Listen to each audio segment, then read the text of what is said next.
লা ইলাহা ইল্লাল্লাহুল আযীমুল হালিম, লা ইলাহা ইল্লাল্লাহু রাব্বুল আরশিল আযীম, লা ইলাহা ইল্লাল্লাহু রাব্বুস সামাওয়াতি ওয়াল আরদি ওয়া রাব্বুল আরশিল কারীম।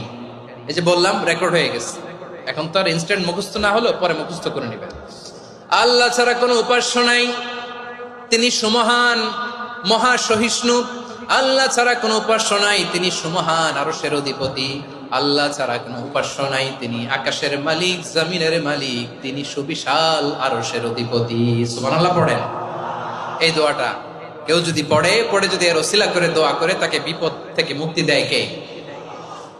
মনে থাকবে আপনাদের? তাহলে বিপদের প্রথম ধাক্কায় কি যেন পড়তে হয়? ইন্না লিল্লাহ। তারপরে কি বলে আল্লাহর কাছে নিজেকে সঁপে দিতে হয়?